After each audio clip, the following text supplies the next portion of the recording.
So, yun, saka mamadali ko kanina kasi naiya ako sa inyo eh, baka sabihin nyo. Artista ako nagpapa-importante, kailangan pagka sa shooting, lagi kang... On time. Oo. May itong gremlin na ito ngayon pa ba?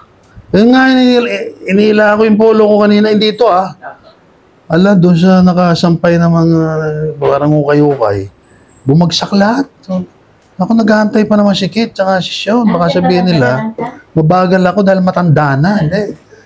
So, sige, para akong pinas-forward na inayos yun. Habang nagaganong, lalo nababagsakan. Magandang intention ko yun eh. Gusto ko i-meet yung deadline lahat na. Kaya lang, mali yung kaparanan. Hindi pala basta-basta headline nyo. Parang kumisa, nag-preach ako ng rapture, panlangit, ganyan. Ganda yung layunin ko eh. Pero yung mga tao, mamulat sila. Pati na ako ang tawag sa atin ng Diyos, panlangit eh. Hindi naman pang paraiso o kaya pang lupa. Tulad ng mga udyo. Pero pag sinabi yung panlangit, pang universe. Ang problema, pag sinabihan mo na yung panlangit, sa mga tao, kala nila yung ulap. Magandang intention, pero lalong nagkakarambol-rambol sa isip nila yung sinasabi natin. Ano ba pinagsasabi natin? Tapos may rapture pa, merong, doon may mother universe, di ba? Nakuha mo, minsan sa lalim na masimplify, lalong nagkakagulo yung isip, puso. Tapos out of the abundance of the heart, the mouth speaks. Ayan, magulong isip, hindi malaman kung ano yung data, paano i-arrange yan, kasi nga, nagmamadali. Kaya ngayon, daan-daan muna tayo ngayon. Pag nag-explain tayo, mabagal. Namatay nilibing na buhay magulit ang magkasalangit pang babae. Tawa si Sean. Sean, ano yung gusto mo na? Yun po, simulan po natin dun sa karugtong po nung pinag-uusapan natin. Sabi mo, blue code, daning blue code. Yung mula kay Adan hanggang kay Abraham po. Kay Abraham, 2,000 years. Yes po. O in 2,000 years din, Sean, hindi naman ganun kadaling i-explain yan. So in 2,000 years na yun, tandaan mo, yung kay Noah, 1,656 years from the day God created Adam. Tapos yung remaining, nandun yung Tower of Babel, lahat na yun. So meron nga ron, death, burial, resurrection, ascension, Pentecost. Lahat yun, merong sangkap na gospel. Yung bagamat blue code yun, merong blue, may red, may yellow. Kaya lang, pagka sinumatotal mo yan, blue. Ibig sabihin, potential yung mga tao doon na ma-activate yung soul at spirit. Kaya lang, parang si Enoch, ang dating katawan, pang millennial earth. Kaya nga, bubuhayin pa yun eh. Kasama ni Elijah doon sa tribulation period para mag-preach ng gospel na pang millennium, yung isa pang angelic. Si Enoch yung una, tapos si Elijah yung isa. So pag gaya ng usapan, yung blue code, nandiyan nagkatawan tao, yung mga Anunnaki, o kaya mga sky gods, o kaya yung mga fallen angels, nagkatawan tao, nagpag-asawa sa magagandang babae sa lupa, nagkaroon ng Nephilim, giants, o whatever you may call it. Yan ang pinagmulan ng mga civilization sa buong daigdig. Ang pinagkukunan madalas ng mga historical reference dito ng mga theologians ay yung Genesis 6, tsaka yung Enoch 1, Enoch 2, mga libro to, Book 1, Book 2, Book 3, na hindi naman talaga kasama sa mga canonical books, pero historically pwede natin pagkunan ng mga historical data para masagot yung question ni Sean, okay? Panlupa. Ito yung nagpaparallel siya doon sa yung blue code no, sa panahon ni Lucifer. Na kung saan, magmula nung magkaroon ng Lucifer, ito yung 12,000 years ago na to. Ito, wag mo nang i-edit yung mga ganun, ha? Sige po. Para hindi tayo magmukhang parang scripted dito. So, magmula nung panahon na kung saan nilikha ng Diyos yung universe, na as we know it today, hindi yung mother universe, hanggang ngayon, 12,000 years. So, mula nung mag-create si Lucifer doon sa universe yun, ang may gawa, yung Diyos na nagkataon tao na naging Jesus, tawag natin, Red God, Blue God, ay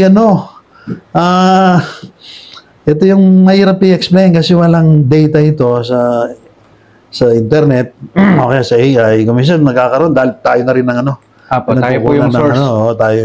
Tayo yung source. Pero walang ganong detail. Pero sa oras na ito, pinapa-detail niya ni Sean. Di-detail kong konti. So, ang layunin nitong blue code na to ay para i-parallel ng Diyos o kaya ni Satanas yung history noong nakaraang panahon na kung saan from the day God created the universe and Lucifer. 2,000 years. Na-conquer nila almost yung known space, time, and place. Place. Yung sabihin, na-conquer nila. Yung, sabi ko nung isang araw, si Emil Gaberlac, medyo mali pala yun dyan. Ito na. Napukaw na yung aking mind at saka yung research dyan sa labas. Ano ba yung mga ano ba yung mga myth na yan? Mga Egyptian mythologies, Roman mythologies, at saka yung mga tinatawag na Grecian o Greek mythologies. Ayun pala, ito na nga yung mauso ngayon. Kaya medyo ingat kayo dyan sa mga games nyo. yung, anong tawag niya? Yung mobile game o Mobile Legends. Kasi mayroon nga yan, may mga demonic forces dyan na nasa sistema ng internet at yung mga bata karamihan nabibiktima. Anyway, yung layunin ng Diyos dyan, doon sa blue code na yan, para yung mga taong maliligtas dyan, wala ang ganong bata rin eh. Kasi walang ganong namamatay ng mga bata kasi ang lifespan nga nila matagal, 969 years, no? Si Matusalem, si Adam 930. Sanhi nang wala pang ganong genetic mutation magmula ng fall of Adam at walang ganong environmental factor para masisi natin kung bakit umiiksi ang buhay ng mga tao. Kasi ang daigdig noon, mayroong nakabalot na firmament na siya namang bumagsak nung panahon ng baha na deluvian na Noah's deluge ang tawag natin. So, yung mga bata, walang gaano. At ang mga maliligtas diyan karamihan, yung mga, halimbawa, tulad ni Enoch, tulad ni Noah, yung mga anak ni Noah, kukunti rin, okay, mga lahi ni Seth, nasa godly line, na nag-offer ng sacrificial offering. Pero, dito hindi ibig sabihin walang gobyerno, dito hindi ibig sabihin walang law. Kaya lang, ang dominante rito aspeto ng gospel na nilalarawan ng ceremonial law, mapatay sila ng mga hayop, specifically ito pa, para i-foreshadow yung gagawin ni Kristo 4,000 years from the day God created Lucifer. Yun na nga yung death burial ni Kristo. So, yan ang kaligtasan nila, ang focus sa death burial, hindi sa resurrection, hindi sa ascension, hindi sa Pentecost. O yan yung mga tao noong araw, kung paano sila nasi-save. Konti lang din. Nung panahon ni Noah, walo lang. Panahon ng Tower of Babel, halos wala. Okay? And yet, ibang istorya yan. Pero gusto kong detalye yun sa ibang araw. So, anong next question mo? Yun po, natalakay po kasi natin, pagdating dun sa panahon ng Blue Code, meron na po talagang binigay yung Diyos na kaparaanan ng kaligtasan. Panahon pa ni Abel, panahon pa ni Adam. Diba, yung pinatay na hayop para yung si Abel makapagdamit ng balat ng hayop. Ibig sabihin, sinisimbolize yung darating na death burial ni Kristo yun. Yung kay Cain, di ba, hindi tinanggap? Kasi walang dugo. So, ever since Cain and Abel, andun na yung gospel. Kaya ngayon, may warning tayo sa mga tao kapag hindi madugo. Yung dinaanan yung salvation o kaya gospel. Tulad ng gospel natin. Wala kayo ligtas. Para lang kay Cain. Walang dugo. No? Kaya ngayon dugo, ayaw pakain sa Old Testament. Pero hindi sabihin, hindi kayo pwedeng kumain ng dinuguan. Alam na natin, ang ibig sabihin ng dugo, precious yan. Yung dugo nga pala, pwedeng mabuti yan, pwedeng masama. Pwedeng the precious blood of Jesus Christ, sabi nga natin. Sinisimbolize yung good and evil. Kasi tandaan nyo, ang problema, good and evil. Kaya yung dugo na buo sa Kalbaryo, divine at saka human. Yung sa mga evangelical Christian, puro, good, yung dugo ni Kristo na pristine ng banal. Totoo yun. Kaya lang, dugo rin ng makasalanan ng tao yun. Natin na sinimbolize ang dugo ni Kristo. So, good and evil din yun. Ngayon, mahabang istorya. Kaya lang, kinokorek ko yung theology ng mga naunang mga theologians na hindi naintindihan na yung good and evil, kasalanan pala. Di ba? Lucifer, Satan, Adam, good, becoming evil. Yan ang problema. Lahat yung kasalanan, ang tawag natin, nasa left. And when you are on the left, nothing is right. Tandaan nyo. So, kailangan ng mga tao ngayon magmula doon, 6,000 years ago, alis, papunta kanan, yung tree of life. Ang problema itong tree of life, hindi na alam kung ano ibig sabihin. Yung tree of the knowledge of good and evil, naging masanas. Naging Apple. Buti pa yung computer na Apple, medyo may dating. Kasi good and evil yung di ba? Yung AI, yung internet, basically good and evil, yung knowledge dyan. So, binibigyan natin ng idea, yung mga nakikinig sa atin, ng Diyos, meron siyang plano. Yung tawag natin, redemption history. Sisimula nga lang sa blue, yung pangkatawan. Tapos red, Abraham to Jesus Christ. Tapos yellow, From Pentecost to the rapture. Kailangan makita ng mga tao yan kasi hindi alam i-explain ng mga leader sa buong daigdig. Pati ako, bago ko lang natutuhan to. So, alaman na nila na dumating na yung panahon na kung saan ang treatment ng Diyos sa yellow code, panglangit. Kaya nga rapture tayo ng rapture Ang talagang pinaka-best argumentation na pwede mong gamitin para i-prove na yung rapture, totoo. Kasi may langit. Ang unang ginawa ng Diyos, hindi may lupa Universe. Ang lupa, nandiyan lang naman sa loob ng universe. Parang babaeng malaking universe. Sobom lang yun Yung daigdig Yan ang nadiin ngayon na napaka-importante. Yung daigdig. Hindi Langit. Universe. At pag sinabi langit, pwede ba? Alisin nila yung idea nila. Yung langit, alam mo na, corny, hindi maganda. Walang gusto magpunta ng langit. Kasi hindi maganda. Mabait ka na, kukunin ka ni Lord, pupunta ka sa langit. Ayaw! Bakit? Kasi nga ang langit, walang laman. Kung meron man laman, boring. Tsaka hindi maganda. Hindi nila alam ang langit, universe. Kahit anong basahin nilang Hebrew, etymology ng langit Ang langit, universe. Pinapamahala ng Diyos ang universe sa mga mararapture. Yan ang spirit ng universe. Di ba ang universe, sabi ko na palagi, taong malaki. Pag pinaliit mo yan, ginawa nating small, yung medium universe yan. Yung large yung mother universe, yung medium yung kay Jesus Christ. Itong small, yan pag pinaliit mo yan, kailangan ng ng buhay. Diba? Lagi natin pinag-uusapan yung soul, spirit, nakatira sa bahay. Yung katawan, ang bahay mahalaga, pero yung nakatira, na mas mahalaga kaysa bahay, yung nakatirang soul, spirit. Kumbaga, angelic being yun, tsaka glorified being, tulad ni Jesus. Saan nakatira? Sa universe. So dito, bago tayo matapos, gusto ko lang simentoin ito, itong matagal na natin ina-explain na kung saan. Dito matanim sa isip ng mga tao. Pag sinabi mo langit, rapture, wala pa rin dating. Kasi na-train sila for the last 2,000 years. Lupa, paraiso.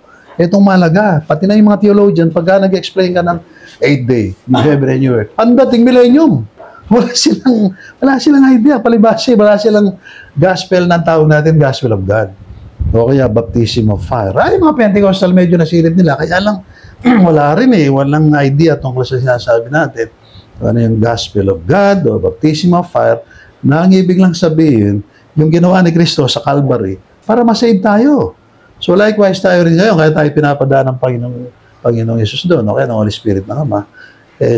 Palibasa galing na tayo sa baptism of water, o kaya tinatawag natin gospel of Christ, para makapagligtas ng mga tao. Hindi lang ngayon, kundi sa tribulation, second coming, ad infinitum doon sa eternity. Napakalaking pribileyo ng mga last days. But then again, ito, nag-aantay yung mga Christians sa buong daigdig, lalo na yung mga pre-trippers, pre-millennialists, ng rapture. Na kung bakit medyo hindi nag-aanong sikat ito, at lalo na ngayon, na napupurnada yung mag-aantay ng mga Christian, di ba kayo? At ang dahilan, may Satanas na pumipigil. Si Satanas, sa kanya yung langit nung araw Kaya na nakadestin ngayon doon, hindi siya, kayo. So, ingat kayo, tayong target ni Lucifer, Satan, ayaw niya yung rapture. Parang si Paraw niya, ayaw niya magkaroon ng Exodus, yung Israelita nung araw. Ikaw, anong tanong mo, Kit? Di ba sinasabi ko Gusto ko lang, bago ka magpatuloy, iniiwalay ko yung blue sa red, saka sa yellow, Ibig sabihin ng Diyos, God is a God of order, Bago yung pag-usapan natin kaluluwa, espiritu, katawan muna kasi, di ba, nung baby ka, puro katawan. Tapos, lumaki ka ng konti, good and evil, soul yun, Lumaki ka pa ng konti, 13 years old above, spirit na yun, di ba? So, yan ang dapat maintindihan ng mga tao, yung tinatawag na dispensational theology, na pati yung mga dispensationalists, hindi na nila alam. Pasuna yung kanilang dispensationalism na gawa sa Dallas Theological Seminary at saka sa lahat ng mga leading seminary sa buong daigdig. Palibasa ang Panginoon, itong huling araw, kinabagan, hindi sila, kundi tayo. Praise God doon. Kaya natin nalalaman to. Kaya natin sinishare. At ikalat nyo buong daigdig, Lalo na yung requirement dito sa kung paano makarating sa langit, which is kailangan nilakip mo ang sarili natin sa death, burial, resurrection, ascension, Pentecost ni Cristo. Pero huwag niyong iwanan nakatiwangwang yung mga tao doon na para bang memorize lang yun, save na sila. Hindi. The moment na pinaniwalaan nila yung death, burial, patay na sila, nilibing. Yan ang ini-stress ko kay Puppet kanina. Hindi ito kako doctrine na tinitingnan mo parang pagkain, hindi mo naman kinakain. Kailangan talaga, the moment na naniwala ka dyan, ituring mo, wala ka na. Relationship, putol. Property, putol lang dyan. Nasin, namatay ka, nilibing. Ang buhay magulit, nasa langit ka na. Siyempre, by faith ito. Pero faith kasi lang tinatanggap na evidence ng Diyos para maging real yan. Hindi tulad ng evidence na alam natin dito sa daigdig na nakikita nyo yung mga ginagamit sa mga debate o kaya sa korte. Hindi yun. Ang faith lang yung evidence na nagpo-prove na talaga itong pinaniwalaan natin. Totoo to. So, nasa langit ka nakita. So, yun ang yung universe. For God so loved the world and the universe that He gave His only Son, Jesus, that whosoever believeth in Him, pati yung tatay ni Jesus, yung ama, meron ka ng eternal life. Hindi lang ngayon, kundi bukas, eternal na yun. Tapos yung Holy Spirit ngayon, seselyuhan tayo. Yung Holy Spirit na yun, hindi spirit na para mang-guide o kaya inspiration o kaya energy. Buhay yan. Kung paano yung ikaw, may spirit, pag wala yung patay ka. So yung Holy Spirit ng Panginoong Diyos o kaya ni Kristo, nandun, nakatandem sa ating spirit at soul, yun ang hindi na pwedeng maghiwalay kailanman. Kasi divine human yun. Yun ang layunin ng Diyos para mabigyan ng buhay, yung Mother Universe. Pero habang usapin na naman yun. So, anong tanong mo kay Sion? Baka may malabo akong mga sinasabi na hindi ka na maintindihan. Naunawaan nyo yun kasi kayong audience. Shoot mo. Ito po talaga yung tinatawag natin ngayon na rewriting history. Kasi nga po yung mga Darwinian ngayon, nakikita nila na parang may mali nga talaga sa history ng body. So ngayon po ang nire-rewrite natin history. Hindi sila papayag doon. Yung mga Christian na mga tinatawag na creation theories, silang maniniwala. So, ganun din dito. Kahit anong sabihin natin, rapture langit, baka hindi rin maniwala yung mga tao. Kasi hindi uso. Kung uso man, mamaya-maya wala na eh. Pag may nagantay, wala na. Tapos hindi dumating si Jesus. Sige, tuloy. So, yun po. Dito po sila kasi nagkaroon ng problema eh. Nung panahon po na itong Blue Code, meron na po talagang binigay yung Diyos na kaparaanan ng kaligtasan. So, magkakaproblema po dito lalo yung mga Bible lang. Ayan. Okay. Kasi po nung panahon nila Eva at nila Adan, nagbigay po talaga yung Diyos. Alam mo, sandali ka, baka Sean, baka makalimutan ko lang. Nung araw na nakikita ko kina Abel, kina Noah, pati kina Abraham, Moses, yung mga pinili ng Diyos na araw. Sana ako na yun. Sana kami na yun nandun. Kasi yung alam ko, yung mga unang ginamit ng Diyos o kahinirang niya, mas mataas ang posisyon sa eternity kaysa sa atin. Baligtad pala. Kung sino yung nahuli, yun ang nauna at ang mga nauna nahuli. At dito, so shortcut ko lang, tayong mga last days, tayong kanang kamay ng Panginoon Jesus at saka ng Diyos. Hindi sina Enoch, Noah, Elijah, o kung sino man yung sa Old Testament. Pati nga kina Paul eh. O, di ba? Yan, matagal ko na in-explain. So, Sean, ano yung line of thought mo? Na-interrupt ko? Ayun po, yung panahon po kasi na yun, meron na talagang kaligtasan. So, nagka-problema po. Progressive na lang. Apo. So, magmula sa blue, red, yellow, ibig sabihin body, soul, spirit. Magmula sa paraiso to angelic to glorified o panlangit, pang-universe. Yun, tayo yun. Sila, mababang uring kaligtasan lang. yung iba magagalit sa atin doon. Yung mga nakadikit sa Old Testament, yung mga Sabbatarian, saka iba't ibang mga theological, alam mo na, yung mga iba't ibang religion dyan, luma na, pero pinipilit nilang i-revise yung mga lumang doktrina, panis. Next, ano ba? Nagkaroon na nga po ng ganon. Kailangan po natin talaga i-rewrite itong history na pinapakita po sa atin ngayon ng Diyos, mali lahat ng paniniwala. Para ma-summarize natin yan, ang buong layunin ng Old Testament, Old Covenant, mula kay Adan, hanggang kay Abraham, hanggang kay John the Baptist, sama na natin si Jesus. Lahat ng yan ay para palabasin lang in person yung nilalarawan ng mga types ng antitype o kaganapan si Jesus Christ. So, 4,000 years yun. Okay? Ang tawag natin doon, si Kristo, ang role niya ron sa macro view ay prophet. Tapos yung 2,000 years from Pentecost hanggang ngayon, priest siya. Kaya yun ang dahilan kung bakit si Kristo tinatawag na mediator. Hindi king o king of kings. Hindi pa, millennium pa yun eh. So, yun ang dahilan kaya parang matumal at saka parang maramot at kuripot ang Panginoon pag nagpe-pray tayo. Hindi siya maramot, hindi siya kuripot. Ang layunin lang niya ngayon, yanda tayo sa rapture kasi nga pagkatapos ng rapture, millennium na, kahit hindi mo pa inihiling, binibigyan na ng Panginoon. Sa ngayon kasi interesado siya maligtas yung mga tao. Parang yung unang pagdating niya, ang dating niya ay suffering Messiah. Hindi political economic deliverer. So, hindi na natuto yung mga tao, kasama na ako noong araw, ng Panginoon, iba na naman ang message na ngayon. Ang layunin muna niya, iligtas muna tayo sa kasalanan, sa old sinful nature ni Adam, ni Satan, yung nga, death, burial, at dalhin muna tayo sa langit, resurrection, ascension, at garantyahan ng pagbaba ng Holy Spirit ni Kristo sa last days. Hindi lang si Kristo, kundi ang Holy Spirit ng Ama. Hindi ko naintindihan ng araw yun. Hanggang hindi naintindihan ng mga tao. Salamat sa Panginoon, naintindihan natin. Sinishare natin, hindi para dumami ang member. Sinishare natin to para makaabol sila dito sa napakahirap paghilapin na kamalayan na rapture. No? Marami nag-aantay, kaya lang hindi sasama yan kasi wala silang extrang langis at hindi sila super hot, maligamgam, kaya kinakatok ng Panginoon sa pangalan ng Ama, ng Anak at ng Espiritu Santo. Amen.